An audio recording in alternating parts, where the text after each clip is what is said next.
pessoal, sejam bem-vindos a mais um Pop Class NEM e dando continuidade aos nossos vídeos sobre visão, vamos falar do processo da visão.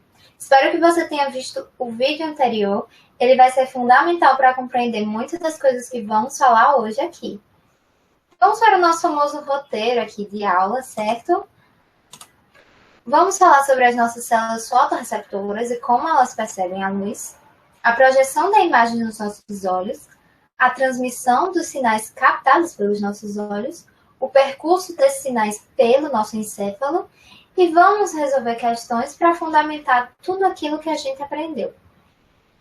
Começando pelas células fotorreceptoras. Lembrando que elas são os cones e bastonetes que estão localizados na retina. Tem que lembrar da aula passada, que é a camada mais interna. E o que essas células fotorreceptoras fazem? Elas recebem a luz, tanto de objetos que emitem a sua própria luz, como uma lâmpada, como dos demais objetos, como, por exemplo, uma caneta, que não vão emitir, acho que não, né? Uma caneta, só uma caneta de brilho, enfim. Ela não vai emitir sua própria luz, mas ela vai refletir a luz que incide sobre ela. E essa luz, tanto refletida quanto diretamente emitida, vai ser captada por essas células fotorreceptoras. Começando pelos nossos bastonetes. Por que é esse nome?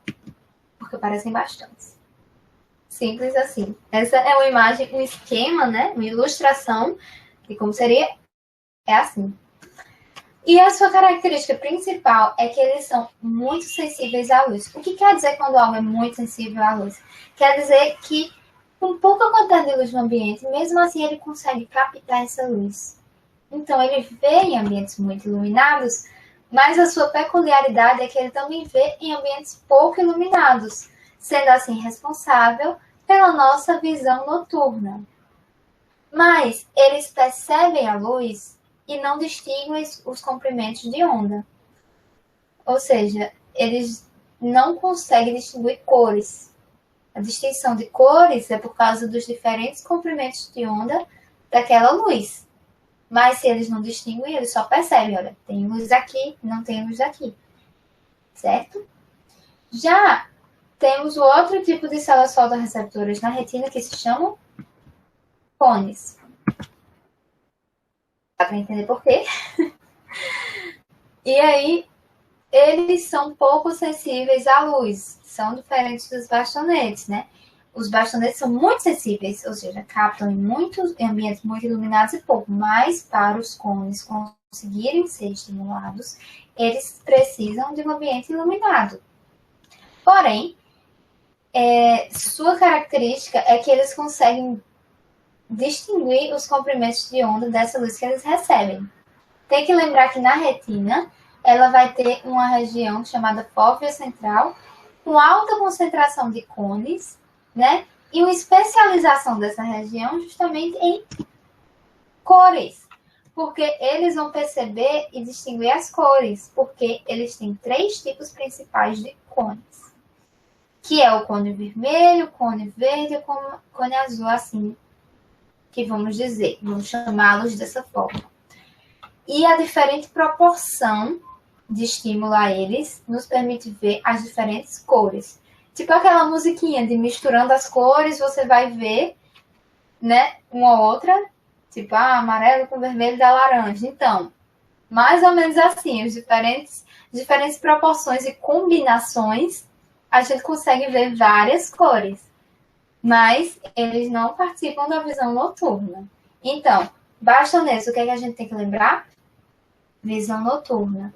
E visão de dia também, mas a sua especialidade é que eles permitem a visão noturna. E os cones? As cores. Cones, cores, né? Então, vamos fazer aqui uma comparaçãozinha. Você está de dia na sua linda sala com esse sofá belíssimamente rosa e seu vasinho de flor aqui. E aí, o dia escurece, você foi para o seu quarto e esqueceu o seu celular. E não acendeu a luz porque sabia que tinha deixado em cima do sofá. Quando você vai, tá lá o ambiente só iluminado pela luz da lua. E aí, por que aqui tá cinza e aqui tá colorido? Olha, aqui é um ambiente bem iluminado. tanto os bastonetes estão percebendo a luz, quanto os cones estão percebendo, e aí a gente consegue distinguir as cores. Mas aqui está um ambiente bem pouquinho iluminado, olha, só a lua. Então, só os bastonetes vão ser estimulados. E aqui a gente vai ter o que se chama de visão noturna. A gente vai conseguir distinguir os objetos mais em tons de cinza, porque os cones não conseguem ser estimulados com tão pouca luminosidade, porque são pouco sensíveis à luz. Certo? Entendendo essa captação, a gente pode falar sobre a projeção da imagem. Então, a gente já falou lá no início que a luz ela vai ser emitida por algum objeto ou refletida e ela vai ser projetada na retina e percebida pelos cones e bastonetes. Vamos com calma nessa frase, vamos aí, certo? Temos um objeto, ele vai estar, por exemplo, refletindo a luz. A luz ela entra nos nossos olhos e aí vai se projetar uma imagem na retina e essa luz dessa imagem projetada vai ser percebida pelas células fotorreceptoras, ou seja, que recebem a luz, que são os cones e os bastonetes. Certo? E aí a gente tem que lembrar daquele modelo lá da física, que é a câmara escura de orifício, que o objeto é posto na frente da câmera, seus raios de luz entram pelo orifício e a imagem vai ser projetada no fundo da câmera, só que inversamente, né? E aí, apesar da imagem ela ser projetada desse modo de cabeça para baixo, nosso cérebro vai processar para que ela seja vista normal, entendeu? Ele meio que desinverte a imagem. Ele vai processar isso que é recebido. Ok?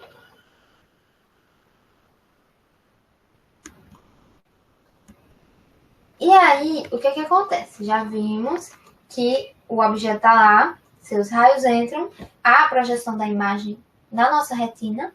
Essa imagem ela é formada pelos raios luminosos. Se os raios luminosos estão indo para a retina, eles vão ser percebidos pelos cones e bastonetes. Mas o que é essa percepção?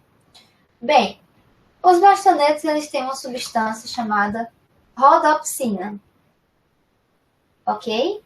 Quando a luz incide sobre esse bastonete, essa rodopsina vai sofrer reações e ela vai se transformar em outras substâncias que vão alterar a permeabilidade da célula e, por consequência, sua carga.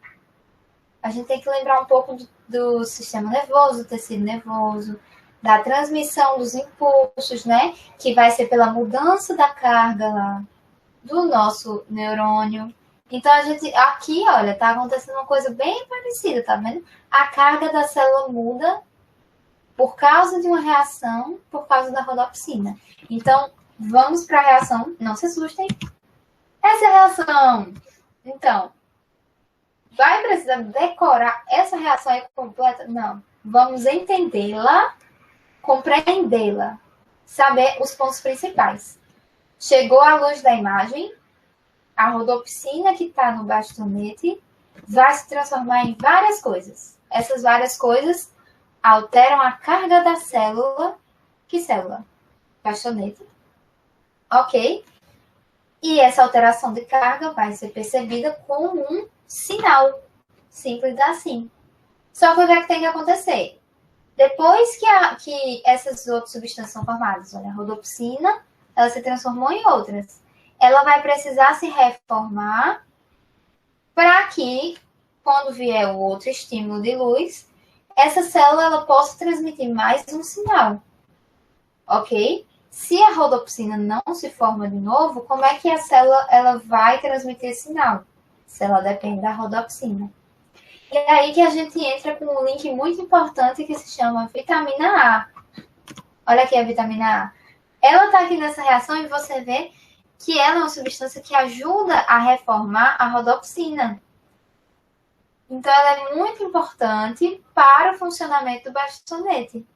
Então, por exemplo, em pessoas que têm deficiência de vitamina A, o que acontece?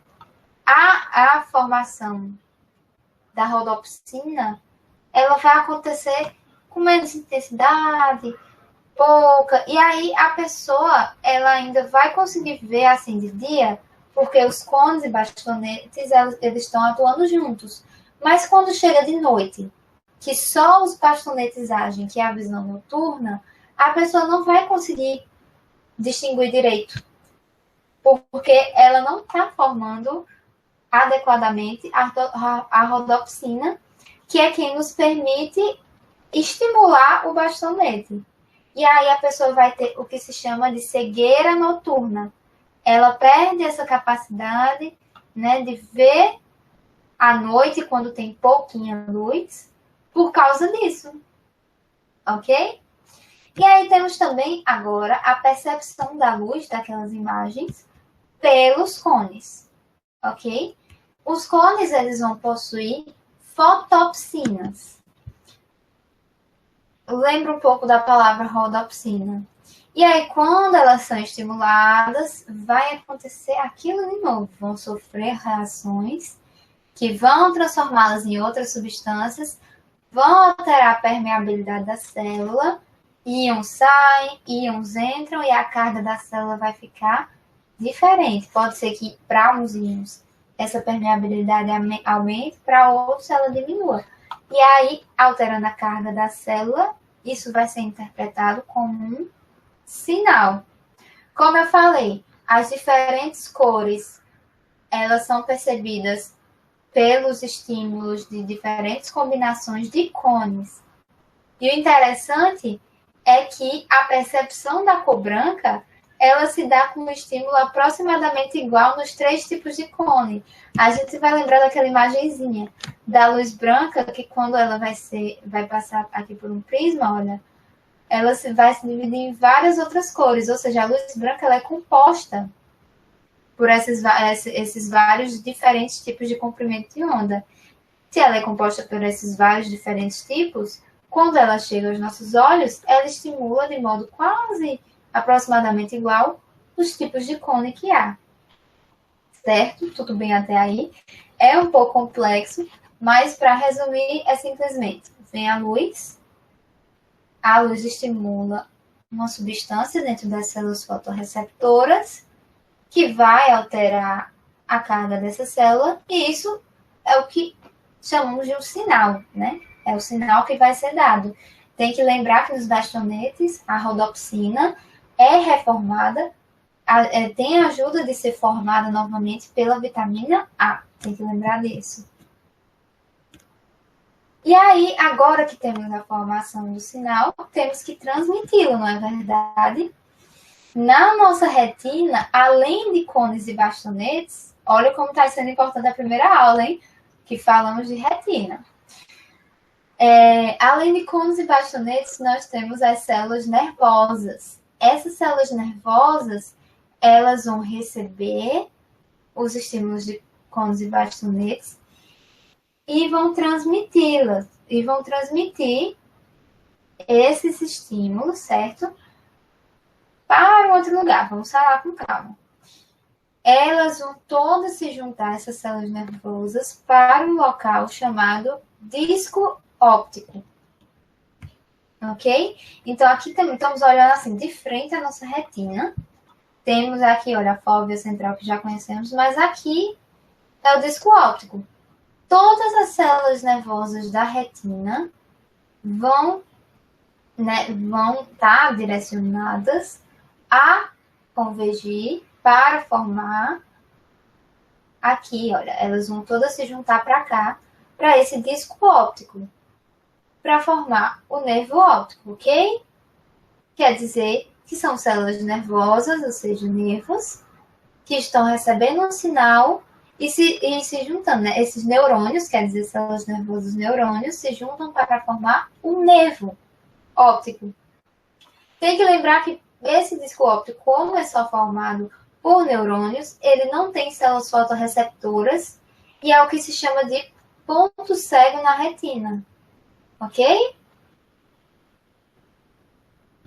Então, agora temos o percurso pelo encéfalo.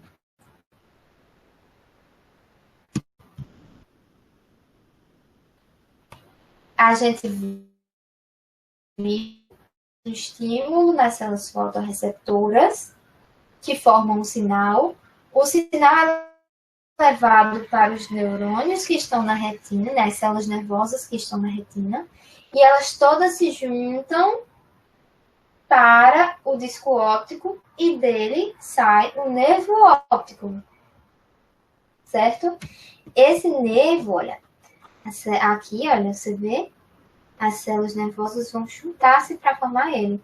E esse nervo, ele vai levar essas informações do olho para o lobo occipital do nosso cérebro, para o seu centro de visão, que está localizado no lobo occipital do cérebro. E aí, a gente tem aqui um percurso, uma particularidade. Ah, Natália, o que é isso? Você já explicou? Chegou no final da história, né? A luz entra, é percebida, o sinal forma, as células se juntam para formar o nervo óptico. Do nervo óptico, caminha até o lobo occipital no centro de visão. Mas a gente tem uma particularidade. Antes de chegar no lobo occipital, o nervo óptico direito e o nervo óptico esquerdo, eles vão se encontrar numa estrutura que a gente chama de quiasma óptico. Olha só, eles estão se juntando aqui, certo? E o que acontece é que as fibras laterais, olha, elas continuam o seu caminho. A fibra lateral da esquerda continua o seu caminho na esquerda, a fibra lateral da direita continua o seu caminho na direita, mas as fibras do meio, né, medial, elas se cruzam. Olha, a fibra medial da esquerda, ela vai para a direita. E a fibra medial da direita vai para a esquerda. Então, a gente tem diferentes angulações, né, de imagens sendo processadas pelo cérebro. Então, uma parte da imagem vista pelo olho esquerdo no hemisfério esquerdo, mais outra no hemisfério direito. E a gente tem uma visão 3D, a gente tem ângulos e diferentes sobreposições de imagens, né? Percebemos aqui um ângulo, aqui outro, olha, cruzou, diferentes ângulos estão sendo projetados e um por cima do outro. A gente tem essa capacidade da visão tridimensional, ok? E agora, depois dessa aula complexa, cheia de detalhes, vamos agora resolver algumas questões do Enem. Começando por essa. Entre os anos de 1028 e 1038, Alhazen escreveu sua principal obra, o Livro da Óptica, que, com base em experimentos, explicava o funcionamento da visão e outros aspectos da óptica, como, por exemplo, o funcionamento da câmara escura. O livro foi traduzido e incorporado aos conhecimentos científicos ocidentais pelos europeus. Na figura retirada dessa obra é representada a imagem invertida de edificações em um tecido utilizado como anteparo. Se fizermos uma analogia entre a ilustração e o olho humano, o tecido corresponde a... Bem, a imagem, ela é projetada aonde que a gente falou? Na nossa retina, né? Passa pela córnea, pupila e vai ser projetada na retina. Próxima questão. A retina é um tecido sensível à luz localizado na parte posterior do olho, onde ocorre o processo de formação da imagem. Nesse tecido, encontram-se vários tipos celulares específicos. Um desses tipos celulares são cones, os quais convertem os diferentes comprimentos de onda da luz visível em sinais elétricos, olha só, hein? Que são transmitidos pelo nervo óptico até o cérebro, o percurso inteiro que a gente falou aqui nesse textinho. Em relação à visão, a degeneração desse tipo celular, olha, de quê? Do cone, que ele tinha falado aqui, irá comprometer a capacidade de visão de cores? Sim, já sabemos a resposta correta, não é? O cone, ele tem a sua especialidade, a visão em cores. Se eles estão sendo degenerados, isso vai comprometer a visão em cores, ok? Vamos ver aqui as outras, né? Impedir a projeção de raios luminosos na retina? Não. A degeneração dos cones não vai impedir que esses raios cheguem na retina. Provocar a formação de imagens invertidas na retina? Também não. Dificuldade de visualização de objetos próximos? Não. A gente lembra que os objetos próximos, eles são vistos por causa da acomodação visual do nosso cristalino. Lembra? Da aula passada. Seria algum problema nessa acomodação que dificultaria. E acarretar a perda da capacidade de alterar o diâmetro da pupila? Não, também não. O diâmetro da pupila, quem faz essa ação é a nossa íris. E eu espero que vocês tenham gostado dessa aula. É uma aula complexa, então vejam, façam anotações, ok? E essas foram as nossas referências utilizadas. Siga-nos em nossas redes sociais, né? Siga o nosso projeto lá. E nos vemos na próxima aula sobre visão. Obrigada.